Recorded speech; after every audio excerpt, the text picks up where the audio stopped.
Good morning. I hope that you're having a beautiful, fabulous, wonderful day. It's so beautiful out here. I took my dogs for a walk this morning, and it was just this symphony of birds calling out to each other. It was just amazing. But unfortunately, later in the day, the birds are not as vibrantly singing.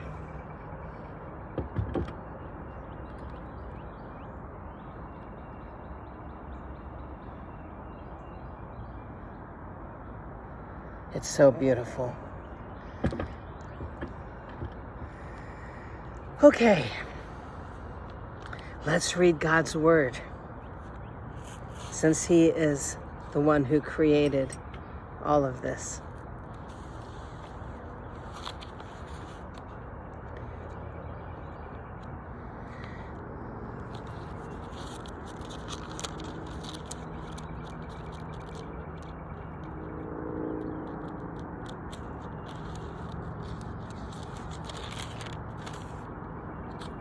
Today is April 12th,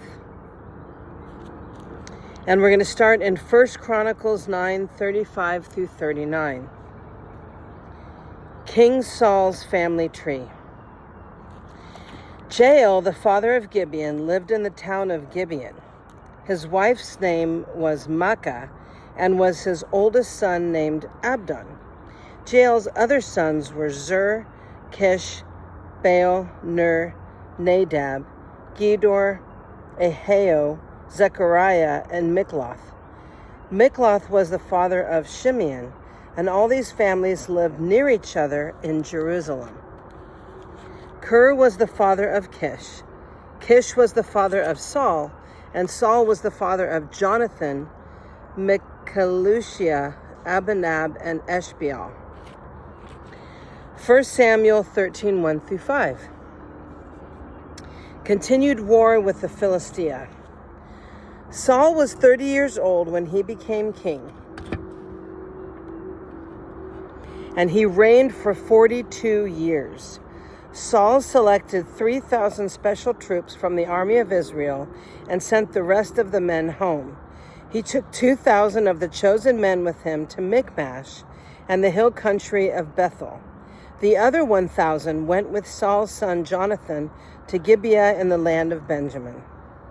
Soon after this, Jonathan attacked and defeated the garrison of Philistines at Geba.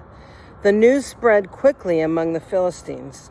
So Saul blew the ram's horn throughout the land, saying, "Hebrews, hear this! Rise up and revolt!" All of Israel heard the news that Saul had destroyed the Philistine garrison at Geba, and that the Philistines now hated the Israelites more than ever. So the entire Israelite army was summoned to join Saul at Gilgal. The Philistines mustered a mighty army of 3,000 chariots, 6,000 charioteers, and as many warriors as the grains of sand on the seashore. They camped at Michmash, east of Beth Aven. 1 Samuel 13:9 through 23. There were no blacksmiths in the land of Israel in those days. The Philistines wouldn't allow them for fear that they would make swords or spears for the Hebrews. So whenever the Israelites needed to sharpen their plowshares, picks, axles, or sickles, they had to take them to a Philistine blacksmith. I bet that was an uncomfortable encounter.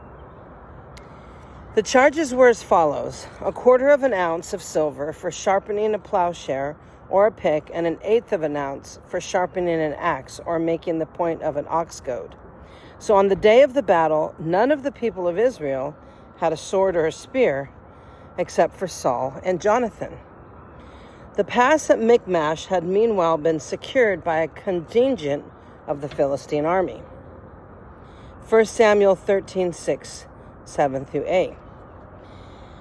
The men of Israel saw that a tight spot they were in, and because they were hard-pressed by the enemy, they tried to hide in caves, thickets, rocks, holes, and cisterns. Some of them crossed the Jordan River, and escaped into the land of God in Gilead. 1 Samuel 13:7, 1 through 14. Saul's disobedience and Samuel's rebuke. Meanwhile, Saul stayed at Gilgal, and his men were trembling with fear. Saul waited there 7 days for Samuel, as Samuel had instructed him earlier. But Samuel still didn't come. Saul realized that his troops were rapidly slipping away, so he demanded, "Bring me the burnt offerings and the peace offerings." And Saul sacrificed the burnt offerings himself.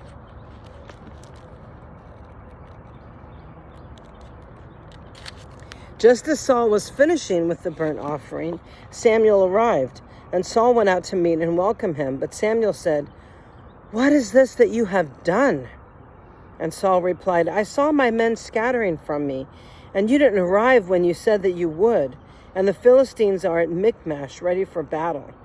So I said, the Philistines are ready to march against us at Gilgal, and I haven't even asked for the Lord's help. So I felt compelled to offer the burnt offering myself before you came." "How foolish," Saul exclaimed. "You have not kept the command of the Lord that the Godhead gave you. Had you kept it, the Lord would have established your kingdom over Israel forever. But now your kingdom must end, for the Lord has sought out a man after his own heart. The Lord has already appointed him to be the leader of his people because you have not kept the Lord's command."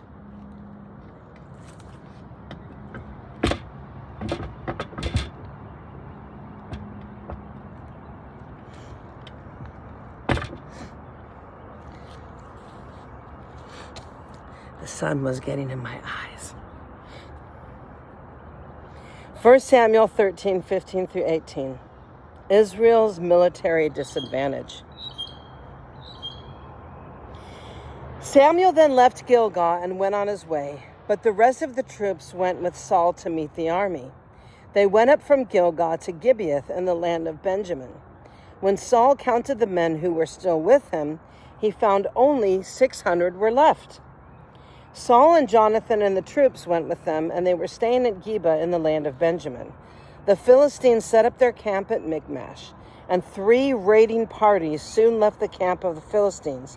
One went north toward Ophrah in the land of Shual, another went west to Beth Horon, and the third moved toward the border above the valley of Zeboiim near the wilderness.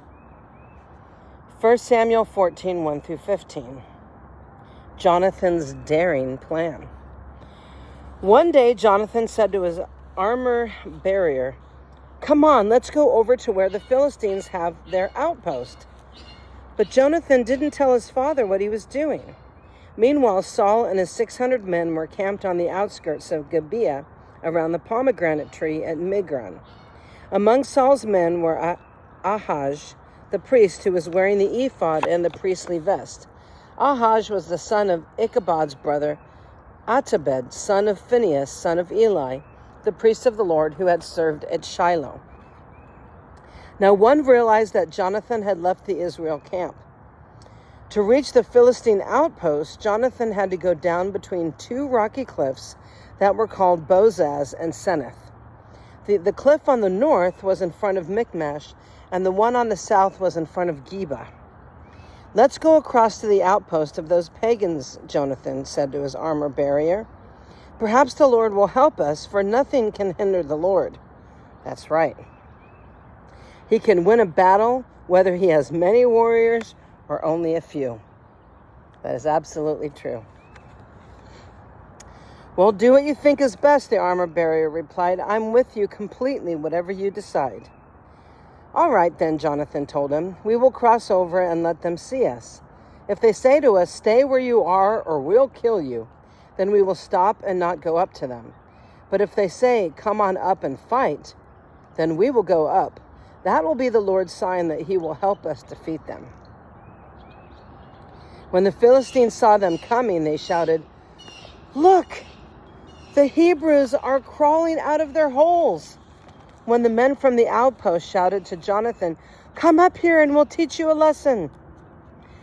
"Come on, climb right behind me," Jonathan said to his armor bearer, "for the Lord will help us defeat them." So they climbed up using both hands and feet, and the Philistines fell before Jonathan, and his armor-bearer killed those who came behind them. They killed some 20 men in all, and their bodies were scattered over about half an acre.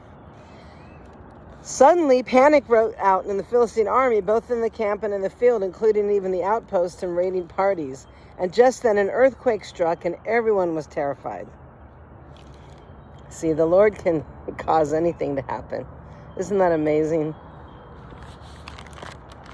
1 Samuel 14, 16 through 23. Israel defeats the Philistines. So, I guess what I gathered from the story is things can look really bleak. You know, the Israelites didn't have a blacksmith, so they had no way to make any swords or any weapons.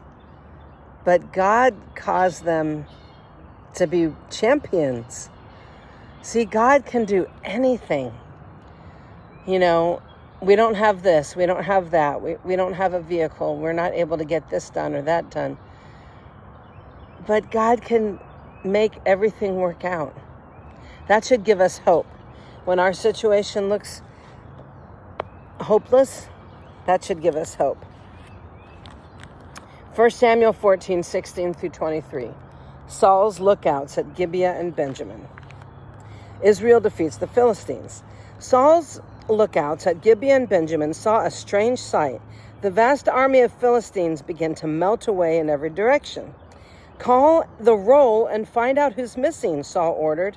And when they checked, they found that Jonathan and his armor-bearer were gone.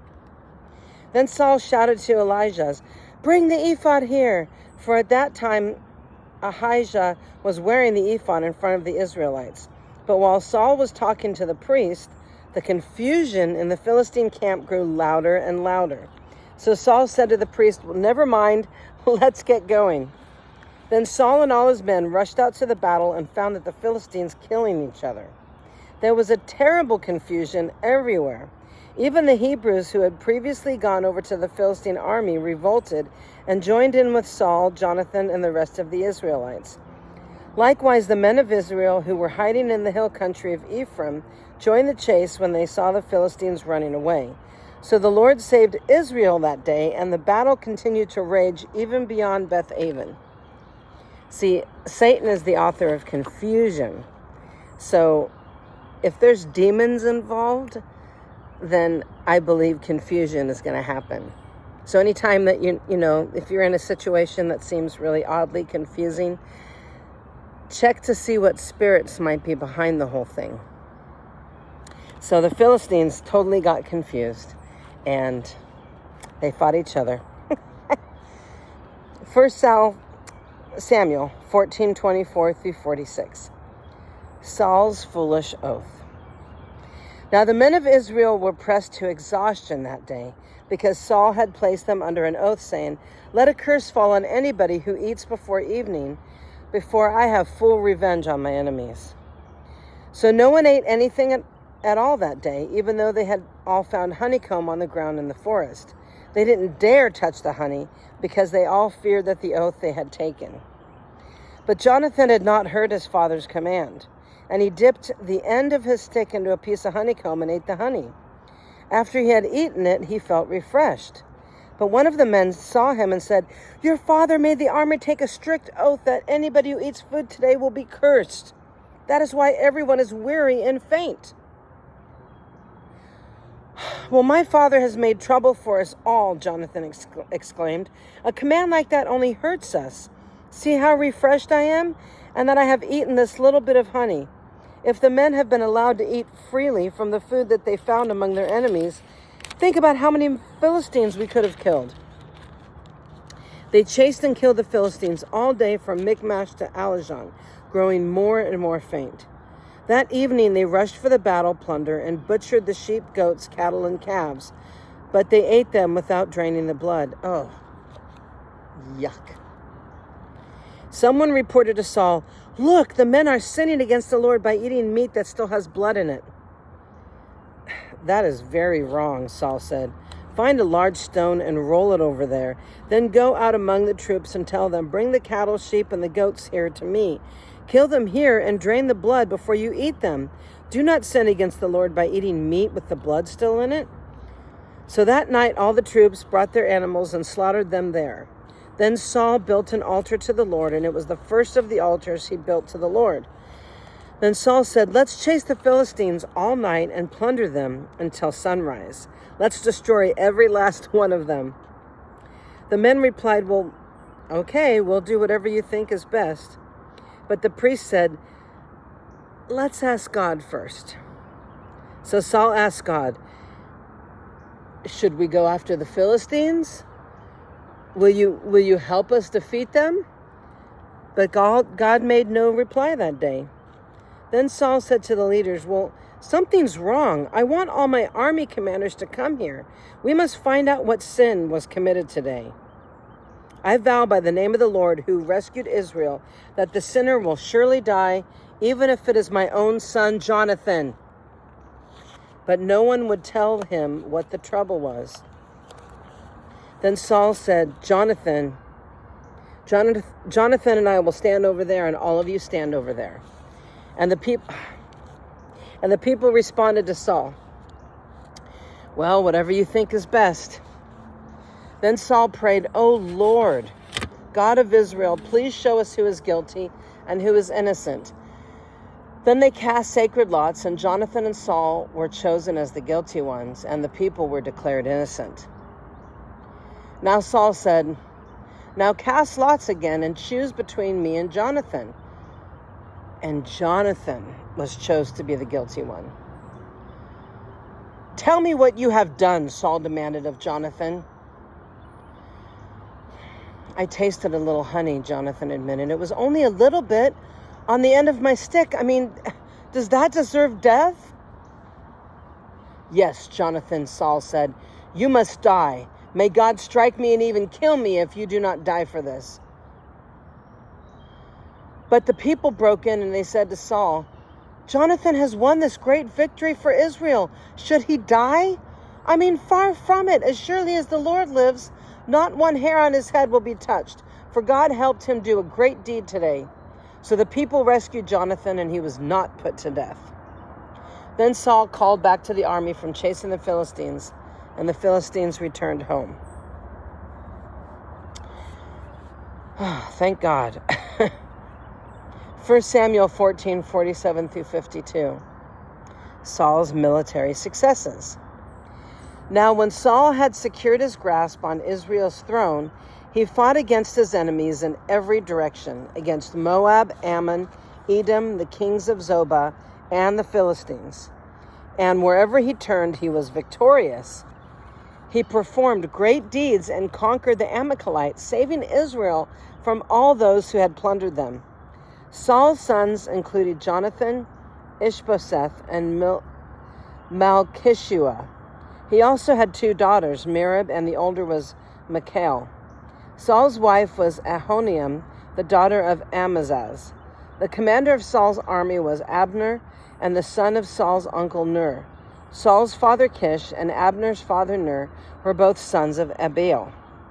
The Israelites fought constantly with the Philistines throughout Saul's lifetime, and wherever Saul observed a young man who was brave and strong, he drafted him into his army.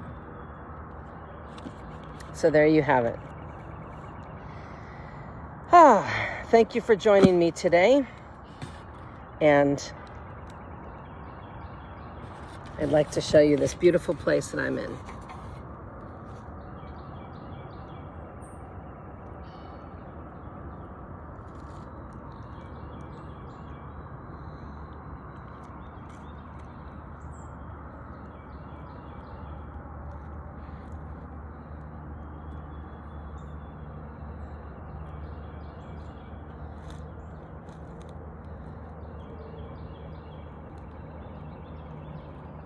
Isn't that beautiful?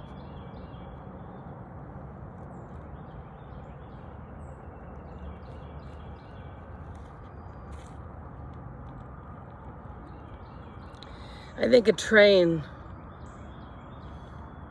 runs on these tracks like once every 2 weeks or something. I have never seen a train on these tracks.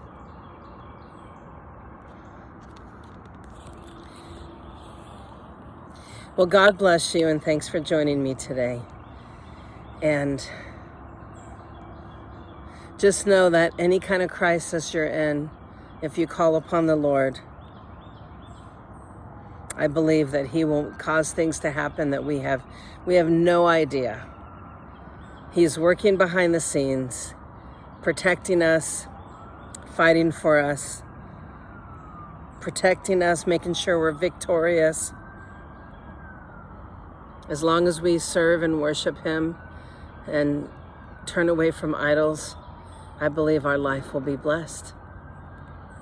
So until next time, you have a great and beautiful, wonderful day. God bless you.